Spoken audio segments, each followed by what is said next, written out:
ಅವ ಅರ್ಚಕ ಕದಾಕಿ ಹೋಗಿಬಿಟ್ಟ, ಬಗಲವನ ಕೀಲಿ ಹಾಕೊಂಡು ಹೋದ. ಆವಾಗ ಇವ ಬಂದ, ಯಾರು ಬೇಟಿಗಾರ ಬಂದು ಏನಂತಾನ, ಏ ಪರಮಾತ್ಮ ನೀನಂತೂ ಚಿಲ್ಕಾಗಿ ಹೋಗ್ಯಾನ, ಏನು ಮಾಡಲಿ ಅಂದ. ಪರಮಾತ್ಮ ಆ ಕಿಲಿ ತೆಗೆದು ಕದ ತೆಗೆದುಬಿಟ್ಟ, ಅವನ ತೆಗೆದ. ಯಾಕೆ ಮುಟ್ಟಕ್ಕೆ ಬಾಯ ನೀರು ಐತಲ್ಲ, ಕೈಯ ಮಾಂಸ ಐತಲ್ಲ, ಇಟ್ಟ. ಆವಾಗ ಪರಮಾತ್ಮಂತನ ಇವನು ಪರೀಕ್ಷೆ ಮಾಡಬೇಕಂತ ತಿಳ್ಕೊಂಡು ಆ ಪರಮಾತ್ಮನ ಈಶ್ವರ ಒಳಗೆ 2 ಕಣ್ಣಿದ್ದು. ಆ ಕಣ್ಣು ಏನಾಗ್ಬಿಡ್ತು, ರಕ್ತ ಹರಿಯಾಕತ್ತಿ, ಕಣ್ಣು ಬಿದ್ದು ಬಿಡ್ತಿ. ಅವ ಅಂದ, ಏನಿದು ಪರಮಾತ್ಮ ನಿನ್ನ ಕಣ್ಣು ಹೋಗೈತೆ ಅಂತ ತಿಳ್ಕೊಂಡು ಹೇಗಿಟ್ಟ ಅಂತ ಕೇಳಿದ್ರೆ, ಜಿರ್ಕಿಗೆ ಚಪ್ಪಲ್ ತೊಗೊಂಡು ಆ ಕಾಲಾಗ ಹಾಕ್ಕೊಂಡು ಈಶ್ವರ ಮೇಲೆ ಕಾಲಿಟ್ಟ. ಬಾಯಾಗ ನೀರದಾವು ಇಟ್ಟು ತನ್ನ ಕಣ್ಣನ್ನೇ ಕಿತ್ತು ಈಶ್ವರ್ಗೆ ಹಚ್ಚಿದ. ಆವಾಗ ಇನ್ನೊಂದು ಕಣ್ಣು ಉಳಿತಲ್ಲ, ಅದನ್ನು ಕಿತ್ತು ಹಚ್ಚಿದ. ಆವಾಗ ಈಶ್ವರ ಪ್ರತ್ಯಕ್ಷ ಆಗಂತಾನ, ನೋಡಪ್ಪ ನೀನು ಪ್ರಾಣಿ ಹಿಂಸೆ ಹತ್ಯೆ ಮಾಡಿದಿ, ನಿನ್ನ ದೇಹದನ್ನು ಕಣ್ಣು ಕಿತ್ತು ಕೊಟ್ಟಲ್ಲ ನನಗೆ, ನೀನು ಪ್ರಾಣಿ ಮ್ಯಾಗೂ ಬೆಲೆ ಇಲ್ಲ, ಅದಕ್ಕೆ ಹೇಗೆ ನೀನು ತಿನ್ನಕ್ಕೆ ಆಹಾರ ಮಾಡಿದ್ದು, ನೀನು 2 ಕಣ್ಣು ಕಿತ್ತು ಕೊಟ್ಟಿಲ್ಲಪ್ಪ, ನೀನು ಬೇಡಿದ ಕೊಡ್ತೀನಿ ಅಂತ ಬೇಡ್ಕೊಂಡಾಗವ ಅಂತನ. ಹೇ ಭಗವಂತ ನೀನು ಭೇಟಿ ಆದಪ್ಪ ಪರಮಾತ್ಮ, ನಿನಗೆ ಸಾಷ್ಟಾಂಗ ನಮಸ್ಕಾರ ಅಂದಾಗಿಲ್ಲಪ್ಪ. ಕಾಳಸ್ತಿ ಒಳಗೆ ಯಾರಪ್ಪ ಅಂತ ಕೇಳಿದ್ರೆ ಪರಮಾತ್ಮ ಮೆಚ್ಚಿದ ಬೇಡ್ರ ಕಣ್ಣಪ್ಪ, ಶಿವ ಮೆಚ್ಚಿದ ಕಣ್ಣಪ್ಪ ಆಗಿ ಹೋದ. ಇದಕ್ಕೆ ಯಾಕೆ ಹೇಳ್ತೀನಿ, ಬರದಾರ ಹಿಂಗೆ ಇವತ್ತಿಲ್ಲ ಪದ್ಯದೊಳಗೆ.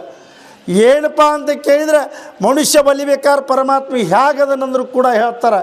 ಕಾಶಿ ಒಳಗಾಯಿತು, ಶಿರ್ಷಲ್ಯದೊಳಗೊಂದು ಆಯಿತು. ಶಿರ್ಷಲ್ದೊಳಗೆ ಯಾರಿದ್ರು ಅಂದ್ರೆ ಪಾಂಡವರಿದ್ದರು. ಪಾಂಡವರಿದ್ದಾಗ ಅಲ್ಲೇ ಅರ್ಜುನ ತಪಸ್ಸೆ ಮಾಡಿದ. ಅರ್ಜುನ ತಪಸ್ಸೆ ಮಾಡಿ ಯಾಕೆ ಪಾಶುಪತಾಸ್ತ್ರವನ್ನು ಪಡಿಬೇಕಂತ ಬಂದ.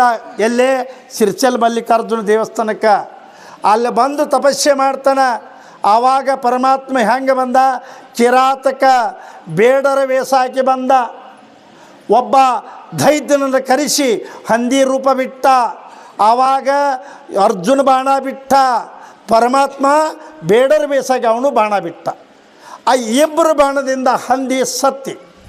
ಆವಾಗಂತನ ಅರ್ಜುನ, ಏ ಬೇಟಿಗಾರ ನಾವು ಹೊಡೆದಿನದನ್ನು ಹಂದಿ ಅಂದ. ಇಲ್ಲ ನಾವು ಹೊಡೆದಿನಂತೀವ ಅಂದ. ಹೊಡೆದನಂತೀವ ಬಡ್ದಾಡಕ್ಕೆ ಹತ್ತಿದ್ರು. ಆವಾಗ ಅರ್ಜುನ ಸೋತು ಬಿಟ್ಟ. ಯಾರಿಗೆ? ಆ ಬೇಟಿಗಾರ್ಗೆ. ಆವಾಗಂದ, ನಾನು 3 ಲೋಕದ ಗಂಡ, ಜಗತ್ತು ನನ್ನ ಸೋಲ್ಸೋರು ಯಾರಿಲ್ಲ, ಏಕೋಚಿತ್ತೊಬ್ಬ ಕಿರಾತಕ ಬೇಡ ಸೋಸೇನಲ್ಲ ನನ್ನ, ನಾ ಏನು ಮಾಡಲಿ ಅಂತ ತಿಳ್ಕೊಂಡು ಏನು ಮಾಡಾಕತ್ತೀನಂದ್ರೆ ತಪಸ್ಸೆ ಮಾಡಾಕತ್ತಿದ. ತಪಸ್ಸೆ ಏನು ಮಾಡಾಕತ್ತಿದ, ಆವಾಗಲ ಕಾಲದಾಗ ಈಶ್ವರ ಏನಿದ್ದು ಅಂದ್ರೆ ಮಳಲಿಂಗ ಮಾಡಿದ. ಮಳಲಿಂಗ ಮಾಡಿ ಈಶ್ವರ ಪತ್ರಿ ಏರಿಸಿ ಓಂ ನಮಃ ಶಿವ ಅಂತ ಏರಿಸಿದ್ದ. ಆ ಬೇಟಿಗಾರನ ತಲೆ ಮೇಲೆ ಹೋಗಿ ನಿಂತದ ಹೂವು. ಯಾರ ತಲೆ ಮೇಲೆ?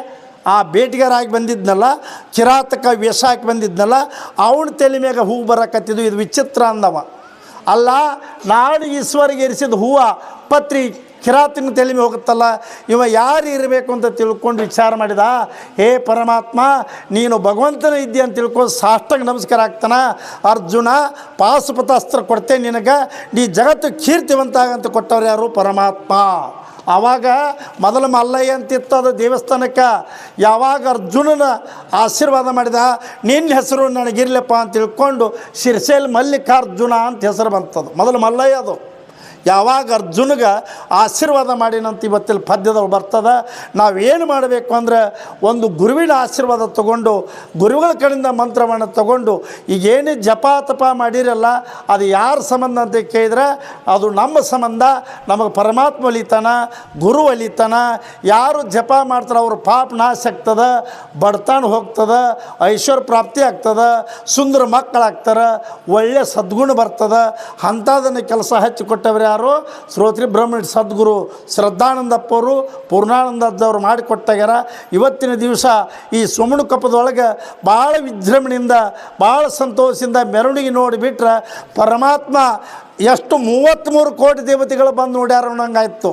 ಅಪ್ಪವರು ಆಣಿಮೆ ಕುಂತ ಎಷ್ಟು ಸುಂದರ ಕುಲುಕುಲು ನಗ್ತಿದ್ರು ನಿಮ್ಮನ್ನು ನೋಡಿ. ಭಕ್ತಿ ಎಷ್ಟು ಕುಂಭ, ಎಷ್ಟು ಆರತಿ, ಎಷ್ಟು ಜನ ಪರಸ್ಥಳದರ ಬಂದು ನಿಮ್ಮ ಭಕ್ತಿಯನ್ನು ನೋಡಿ ಸೋಣ್ಕಪ್ಗೆ ಬಂದು ನೋಡ್ತಾರೆ. ಇಂಥ ಯಜ್ಞ ಜೀವನದಾಗಿಲ್ಲ ಅಂತ ತಿಳ್ಕೊಂಡು ಎಲ್ಲರೂ ಸಂತೋಷ ಆಗಿ, ನಿಮಗೇನಪ್ಪ ಅಂದರೆ ಇಲ್ಲಿ ಪರಮಾತ್ಮ ನಿಲ್ಲಿಸಿದ್ದಾನೆ, ಇಲ್ಲಿ ಪಾರ್ವತಿ ನೆಲೆಸಿದ್ದಾಳೆ, ಅನ್ನಪೂರ್ಣೇಶ್ವರಿ ಬಂದಿದ್ದಾಳೆ. ಯಾರು ಅಂದ್ರೆ ಪೂರ್ಣಾನಂದಜ್ಜವರು ಶ್ರದ್ಧಾನಂದ ಮಾಡಿದ ತಪಸ್ಸಿದ ಫಲ ಇದು. ಭೂಮಿ ಪವಿತ್ರದ. ಈ ಊರಾಗ ಹುಟ್ಟಿದವರೆಲ್ಲ ಅಪ್ಪರೊಂದು ಮಂದಿ ಹೇಳ್ಯಾರ, ನಾವು ದುಷ್ಟ ಜಟಗಳನ್ನು ಬಿಡಬೇಕು, ಕುಡಿಯುವುದನ್ನು ಬಿಡಬೇಕು, ಅಶಬ್ದಗಳನ್ನು ಬಿಡಬೇಕು, ನಿಮ್ಮನ್ನು ನೋಡಿ ನಾವೆಲ್ಲರೂ ಕಲಿಬೇಕು ಅನ್ನುವಂಥ ಮಾತನ್ನು ಇವತ್ತಿನ ಪದ್ಯದ ಬರ್ತದೆ. ದೇಶ ಕಾಲು ವಸ್ತುಗಳಿಂದ ಈಶ ಒಲಿತನಂತ ಇವತ್ತಲ್ಲಿ ಪದ್ಯದ. ಇನ್ನು ಮುಂದೆ ಪೂಜ್ಯರು ಹೇಳ್ತಾರೆ. ನನ್ನ ಎರಡು ಮಾತನ್ನು ಮುಗಿಸಿದ್ದೀನಿ.